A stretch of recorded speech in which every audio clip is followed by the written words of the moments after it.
Hi hello എല്ലാവർക്കും ഏറ്റവും പുതിയ ഒരു റിവ്യൂയിലേക്ക് സമർപ്പിച്ച് ചെയ്യാൻ വേണ്ടി പോകുന്നത് ഒരു തമിഴ് പ്ലസ് ഒരു ഹിന്ദി മൂവിയാണ്. തമിഴ് തന്നെ വിശേഷിക്കാൻ സാധിക്കും. നമ്മൾ പറയാൻ വേണ്ടി പോകുന്ന ചിത്രത്തിന്റെ പേര് തേരെ മേം ഇഷ്ക് മേൻ എന്നാണ് ചിത്രത്തിന്റെ പേര്. ആനന്ദ് റായ് ലാലാണ് ഡയറക്ഷൻ. അദ്ദേഹം രചന എന്ന് പറയുന്ന ചിത്രത്തിന്റെ ഡയറക്ടർ ആയിരുന്നു. അപ്പോൾ കാശി നോക്കി കഴിഞ്ഞാലും രചന എന്ന് പറയുന്ന ടീമിന്റെ ആൾക്കാർ തന്നെയാണ് ഇതിൽ വർക്ക് ചെയ്തിട്ടുള്ളത്. ധനുഷ്, അതുപോലെ തന്നെ കീർത്തി സനോൺ, പ്രകാശ് രാജ് തുടങ്ങിയവർ പ്രധാനമായും കാസ്റ്റിംഗ് ആയി വന്നിട്ടുണ്ട്. AR റഹ്മാനാണ് മ്യൂസിക്. അപ്പോൾ തീർച്ചയായും പടത്തിനെ കുറിച്ച് ഒറ്റ വാക്കിൽ പറഞ്ഞു കഴിഞ്ഞാൽ എന്താ പറയുക, ലവ്, റൊമാൻറ്റിക്, ആക്ഷൻ, ഡ്രാമ എന്നതിന് ശേഷം സാധിക്കും. അതാണ് ഇതിൻ്റെ കണ്ടന്റ്. ഒരു ലവും അതുമായി ഒരു നഷ്ടപ്രണയം ഒക്കെ സഞ്ചരിക്കുന്ന ഒരു സ്റ്റോറി തന്നെയാണ്. നമ്മൾ ഒട്ടനവധി ചിത്രങ്ങൾ, ഹിന്ദി ചിത്രങ്ങൾ നമ്മൾ കണ്ടു വളർന്നാണ്. ഇപ്പോൾ അടുത്തിറങ്ങിയുള്ള സയ്യാറ വരെയും അതേ ലെവലിൽ പോകുന്ന ചിത്രമാണ്. പക്ഷെ ഡിഫറെൻ്റ് ആയിട്ട് നോക്കുകയാണെങ്കിൽ ഈ ചിത്രത്തിൻ്റെ കണ്ടന്റ് ബേസ് നോക്കുമ്പോൾ എന്താണെങ്കിൽ ചോദ്യം ചോദിച്ചു കഴിഞ്ഞാൽ പടത്തിൽ ഒറ്റ വാക്ക് ഒരു സൈക്കോ അല്ലെങ്കിൽ എന്താ പറയുക, ഒരു ടോസിക് ആയിട്ടുള്ള ഒരു കഥാപാത്രം എന്ന് പറയുമ്പോൾ അങ്ങനെയുള്ള വ്യക്തിയെ ലൈഫിൽ ഒരു സപ്പോർട്ട് ചെയ്യാൻ ശ്രമിച്ചാൽ തൻ്റെ ജീവിതം തൊലഞ്ഞു പോകും എന്നാണ് പടത്തിൻ്റെ കണ്ടന്റായി പറയാൻ വേണ്ടി ശ്രമിച്ചിരുന്നത്. അതിൻ്റെ ഇടയ്ക്ക് പ്രണയം ഒരു കുറച്ച് മതേതരത്വം കാരണം കൊണ്ടുവരാൻ ശ്രമിക്കുന്നുണ്ട്. അപ്പോൾ തീർച്ചയായിട്ടും അതിൽ പ്രധാനമായിട്ടും ഒരു നായകനായിട്ട് വന്നത് നമ്മുടെ ധനുഷാണ്. ധനുഷ് അവതരിപ്പിക്കുന്ന കഥാപാത്രത്തിൻ്റെ പേര് ശങ്കർ എന്നാണ് കഥാപാത്രത്തിൻ്റെ പേര്. ശിവനുമായി സാമ്യമുള്ള ഒരു കഥാപാത്രം. ഈ കഥാപാത്രത്തെ കുറിച്ച് ഞാൻ നേരത്തെ പറഞ്ഞ പോലെ ഒറ്റ വാക്കിൽ പറഞ്ഞ ഒരു വൃത്തികെട്ട ഒരു പരമ നാറിയായിട്ടുള്ള ഒരു കഥാപാത്രം എനിക്ക് വിശേഷിക്കാൻ സാധിക്കും. കാരണം വേറെ നല്ല ഒരു ടോസിക്, തൻ്റെ കാര്യം മാത്രം അല്ലെങ്കിൽ തൻ്റെ കാര്യം മാത്രം നടത്തണം, വേറെ ഒന്നിനെ കുറിച്ച് ചിന്തിക്കുക, തനിക്ക് പ്രണയിക്കാം അല്ലെങ്കിൽ ദേഷ്യപ്പെടുന്ന ഒരു വേലയില്ലാപ്പെട്ടത് ഒരു കേവല ഒരു പൊറുക്കി പൈ എന്ന് പറഞ്ഞ പോലെ തന്നെയാണ് ധനുഷിൻ്റെ റോള്. ആവശ്യമില്ലാതെ ദേഷ്യം വരും, എന്താ പറയുക, അടിയുണ്ടാക്കും, അതുമായി ബന്ധപ്പെട്ട് പോകുന്ന പ്രശ്നങ്ങളും കാര്യങ്ങളൊക്കെ ആയിട്ട് അതാണ് സ്റ്റാർട്ടിങ് കാണിച്ചിട്ടുള്ളത്. അപ്പോൾ തീർച്ചയായിട്ടും ധനുഷിനെ കുറിച്ച് പറയുമ്പോൾ ഈ ശങ്കർ എന്ന് പറയുന്ന കഥാപാത്രം ഞാൻ നേരത്തെ പറഞ്ഞപ്പോൾ തന്നെ വൃത്തികെട്ട ബോറായിട്ടുള്ള ഒരു കഥാപാത്രമാരാണ് ധനുഷ് വന്നിട്ടുള്ളത്. അതുപോലെ തന്നെ ഇതിൽ കീർത്തിസ്ഥാനം വരുമ്പോൾ ഒരു സോഷ്യലിസ്റ്റ് അല്ലെങ്കിൽ എന്താ പറയുക, ഒരു സൈക്കോളജിസ്റ്റ് പോയിട്ടുള്ള അത് പഠിക്കുന്ന റിസർച്ച് ചെയ്തുകൊണ്ടിരിക്കുന്ന ഒരു കഥാപാത്രമായിട്ടാണ് വന്നിട്ടുള്ളത്. മുക്തി എന്നാണ് അവരുടെ പേര്, ഇതിൽ കഥാപാത്രത്തിൻ്റെ പേരായിട്ട് വന്നിട്ടുള്ളത്. അപ്പോൾ ഇവർ രണ്ടുപേരും എങ്ങനെയാണ് കണ്ടുമുട്ടുക അല്ലെങ്കിൽ അവരുടെ ലൈഫിൽ സംഭവിക്കുന്ന മാറ്റങ്ങളൊക്കെയാണ് ഈ ചിത്രത്തിൽ പറയാൻ വേണ്ടി ശ്രമിച്ചിട്ടുള്ളത്. അത് നല്ല രീതിയിൽ തന്നെ ഒരു കാട്ടപരാധമായിട്ട് മാറിക്കൊണ്ടിരിക്കുന്ന ഒരവസ്ഥയായിട്ട് എനിക്ക് പറയാനുള്ളത്. അത് തീർച്ചയായിട്ടും ഏറ്റവും വലിയ പോസിറ്റീവ് ഘടകങ്ങളിലേക്ക് നമ്മൾ പറയുമ്പോൾ സ്ഥിരമായി പറയുന്ന പോലെ തന്നെ AR റഹ്മാന്റെ മ്യൂസിക് തന്നെയാണ്. അതുപോലെ തന്നെ VFX വർക്കും കാര്യങ്ങളൊക്കെ നല്ലൊരു ഓക്കെ ലെവലായി തന്നെ ചെയ്തിട്ടുണ്ട്. കാരണം അതുകൊണ്ട് തന്നെ ഒരു പരിധി വരെ പടത്തെ നമ്മൾ പിടിച്ചു നിർത്താൻ ശ്രമിക്കുന്നുണ്ട്. കാരണം ഒരു പടത്തിൽ ഏറ്റവും വലിയ ജീവൻ എന്ന് പറയുന്നത് ഞാൻ പല വീട്ടിൽ പറഞ്ഞിട്ടുണ്ട്, മ്യൂസിക് തന്നെയായിരിക്കും. ഒരു മ്യൂസിക് AR റഹ്മാൻ ബാഡ് സ്കോറും കാര്യങ്ങളൊക്കെ നല്ല രീതിയിൽ തന്നെ അദ്ദേഹത്തിൻ്റെ പണി അദ്ദേഹം വൃത്തിക്ക് ചെയ്ത് തന്നെയാണ് എനിക്ക് പറയാനുള്ളത്. പക്ഷെ ബാക്കി ഒട്ടും തന്നെ അങ്ങോട്ട് വർക്കായില്ല. പിന്നെ സ്റ്റാർട്ടിങ് തന്നെ കാണിച്ചിട്ടുള്ള ഒരു ലഡാക്കുമായി ബന്ധപ്പെട്ടുള്ള ഒരു ജെറ്റൊക്കെ ഓടിക്കുന്ന ഒരു നായകനാണ് നമ്മുടെ കഥാനായകൻ ധനുഷ് അവതരിപ്പിക്കുന്ന കഥാപാത്രം. ഒരു എയർഫോഴ്സിലാണ് വർക്ക് ചെയ്യുന്നത്. പ്ലസ് അത് മാത്രമല്ല അദ്ദേഹം ഒരു IAS പഠിച്ചിട്ടുണ്ട്. കാരണം അതിലോട്ട് നമ്മൾ ലാസ്റ്റ് വരാം. അപ്പോൾ ഈ കഥാപാത്രം ജെറ്റൊക്കെ ഓടിച്ചുകൊണ്ടിരിക്കുന്നു. അപ്പോൾ തന്നെ ഈ ഇദ്ദേഹത്തിന് പെട്ടെന്ന് ദേഷ്യം വരും, ആരും പറയാൻ അനുസരിക്കുന്നില്ല. അപ്പോൾ അങ്ങനെ എനിക്ക് ചെറിയൊരു ഇൻസിഡൻറ്റ് സംഭവിക്കുന്നുണ്ട് സ്റ്റാർട്ടിങ്ങിൽ. അങ്ങനെ അദ്ദേഹത്തിന് ഒരു സൈൻ ചെയ്യാൻ വേണ്ടി അല്ലെങ്കിൽ ഒരു കൗൺസിലിംഗ് കൊടുക്കാൻ വേണ്ടി നമ്മുടെ കീർസനെ പെടുത്തുന്നുണ്ട്. അപ്പോൾ ഇതുമായി ബന്ധപ്പെട്ടുള്ള കാര്യങ്ങളൊക്കെയാണ് ഇവർക്ക് പഴയകാല പ്രണയം ഓർമ്മ വരുന്നു. പിന്നീട് അങ്ങോട്ട് കഥ പറച്ചിലാണ് മുന്നോട്ട് പോകുന്നത്. രണ്ടുപേരും തമ്മിൽ കണ്ട ഇമോഷൻസും കുറേ കരച്ചിലും കാര്യങ്ങളൊക്കെ വരുന്നുണ്ട്. ഈ ധനുഷിനെ കുറിച്ച് നേരത്തെ പറഞ്ഞ പോലെ തന്നെ എന്താ പറയുക, ഒരു പൊറുക്കി പയ്യൻ എന്ന് പറഞ്ഞ പോലെ തന്നെ. അത് മാത്രമല്ല അമ്മയോട് പാസം, ഒരു പഴയകാല സ്റ്റോറിക്ക് പറഞ്ഞു പോകുന്നുണ്ട് അമ്മയുമായിട്ട്. അതേപോലെ തന്നെ അച്ഛനോട് പാസം.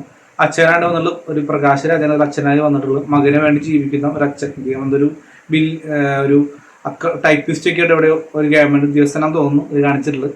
അങ്ങനെ ഒരു വർക്ക് ചെയ്യുന്ന ഒരാളായിട്ടാണ് മകന് വേണ്ടി ജീവിക്കുന്ന ഒരു കഥാപാത്രമായി മാറുന്ന ഒരു അച്ഛൻ. അപ്പോൾ തീർച്ചയായിട്ടും അങ്ങനെയുള്ള ഒരു അച്ഛൻ ഇതിൽ വരുന്നുണ്ട്.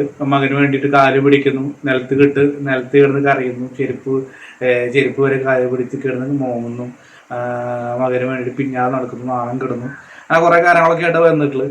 അതുപോലെ തന്നെ ഇതിൽ ലാസ്റ്റ് ഒരു കോമഡി പറയണമെന്ന് വെച്ച് കഴിഞ്ഞാൽ ആക്സിഡന്റ് ആയിട്ട് മരിക്കുന്ന റോഡ് തലയിടിച്ച് തന്നെ ആളും മരിക്കും. അങ്ങനെ കൂട്ടിയിട്ട് ആളുടെ റോള് തീർന്നു. പ്രകാശരാജൊക്കെ എന്ത് പറ്റിയെന്നുള്ള ഒരു ചോദ്യം ഇവിടെ നിൽക്കുന്നുണ്ട്. അതുപോലെ തന്നെ കീർത്തിസാനെ കുറിച്ച് പറഞ്ഞാൽ അവരുടെ റോള് കൊള്ളാമായിരുന്നു എനിക്ക് പറയാനുള്ളത്. കാരണം എസ്പെഷ്യലി ഫസ്റ്റ് ഹാഫിൽ കേട്ടോ ഒരു ഫ്ലാഷ് ബാക്കിൽ പറഞ്ഞ റോളൊക്കെ സെറ്റായിട്ടാണ് ആ കഥാപാത്രം ചെയ്തിട്ടുള്ളത്. ഒരു ഓക്കെ ലെവലായിട്ടാണ് എനിക്ക് പറയാനുള്ളത്. കാരണം ഫസ്റ്റ് ഹാഫ് ആണെങ്കിൽ ഇമോഷൻസ് ചില ഭാഗത്തൊക്കെ ആക്ടിങ് മുഖത്ത് വരുന്ന ഫേസൻസും എല്ലാം കൊണ്ട് ഒരു ഓക്കെ ലെവലായിട്ടാണ് എനിക്ക് പറയാനുള്ളത്. പക്ഷേ ബാക്കി അങ്ങോട്ട് പോകുമ്പോൾ കഥാപാത്രത്തിനോട് ക്ലൈമാക്സ് ഇപ്പോൾ വെറുപ്പിച്ച് പണ്ടറടങ്ങിയിട്ടുണ്ട്. കാരണം വേറെ നല്ല പ്രഗ്നന്റ് ആയിട്ടാണ് ഇതിൽ വന്നിട്ടുള്ളത്. മാത്രമല്ല മൂക്കുന്ന് രക്തം വരുന്നു, ഇവിടെ കയ്യിൽ നിന്ന് രക്തം വരുന്നു, വായന്ന് രക്തം വരുന്നു, ഫുള്ള് രക്തം. എന്തൊക്കെ കുറേ ഡയലോഗ് അത് പ്രസംഗമൊക്കെ പറയുന്നുണ്ട്. എന്നോട് ക്ഷമിക്കണം അങ്ങനെ കുറേ ഡയലോഗൊക്കെ ആയിട്ടാണ് അവരുടെ കഥാപാത്രം ലാസ്റ്റൊക്കെ കൊണ്ടിട്ട് ചവറാക്കി കളഞ്ഞു. അതുപോലെ തന്നെ അവർ അച്ഛനായിട്ട് വന്നിട്ടുള്ള ഒരു കഥാപാത്രമുണ്ട്, ഒരു IAS ഓഫീസറാണ്. അപ്പോൾ പ്രശ്നം എന്നല്ല ഇതിൽ പ്രധാനമായിട്ടും കണ്ടത് നേരത്തെ പറഞ്ഞപ്പോൾ ഒരു സാധാരണക്കാരൻ ആയിട്ട് ലൈഫിലോട്ട് വരുന്നു, അല്ലെങ്കിൽ ടൂറിസ്റ്റിക് ആയിട്ടുള്ള ഒരു കഥാപാത്രം. അവന് സപ്പോർട്ടായിട്ട് കൂടെ ഒരു പെൺകുട്ടി വരുന്നു. പിന്നീട് അവള് സപ്പോർട്ടിന് അപ്പുറത്തോട്ട് എന്താ പറയുക, അവള് ഇഷ്ടമാണ് അല്ലെങ്കിൽ അവളോട് പ്രണയം തോന്നുന്നു. അപ്പോൾ അവളെ സ്വന്തമാക്കണം പറയുമ്പോഴുള്ള ഒരു ലിമിറ്റേഷൻ അല്ലെങ്കിൽ അതേപോലെ സൈക്കോള് നമ്മുടെ ലോകത്ത് തന്നെ ഒരുപാടുണ്ട്. അപ്പൊ അങ്ങനത്തെ ഒരു ടോക്സിക് ആയിട്ടുള്ള ഒരു കഥാപാത്രമായിട്ടാണ് ധനുഷ് വന്നിട്ട്, അതാണ് ഇതിന്റെ കണ്ടന്റ് യൂസ് ചെയ്യാൻ വേണ്ടി ശ്രമിച്ചിട്ടുള്ളത്. അപ്പോൾ ഈ നായികയെ കുറിച്ച് പറയുമ്പോൾ അത്യാവശ്യം ഉയർന്ന ഉള്ള ഒരു ഫാമിലി, അവളെ അച്ഛനച്ഛൻ്റെ IAS ഓഫീസറാണ്. അപ്പോൾ ആ ഒരു ഫാമിലി തമ്മിലുള്ള ഒരു പ്രശ്നങ്ങളും കാര്യങ്ങളും, അത് മാത്രമല്ല ഇപ്പോൾ ഇതിൽ ധനുഷത്തിൽ IAS ആവാൻ പഠിക്കുന്ന ഭാഗം കാണിക്കുന്നുണ്ട്. അത് ഞാൻ നേരത്തെ പറഞ്ഞ അച്ഛൻ പറയുന്നു ഈ IAS ആയിട്ട് വാ, അല്ലെങ്കിൽ പരീക്ഷ പാസ്സായിട്ട് വാന്ന് പറയുന്നു. ആൾ 3 വർഷം എടുത്ത് പരീക്ഷ പാസ്സാകുന്നു. പിന്നെ നമ്മുടെ നായകയുടെ വേറെ കല്യാണം ഇത് എത്തും. ഈ വ്യക്തി വെച്ച് ഫുൾ ടൈം എന്താ പറയാ, ഒരു മൊബൈൽ ബോംബും അല്ലെങ്കിൽ പെട്രോൾ ബോംബൊക്കെ പിടിച്ച് നടക്കുന്ന ഒരു വ്യക്തിയായിട്ടാണ് ധനുഷ് വന്നിട്ടുള്ളത്.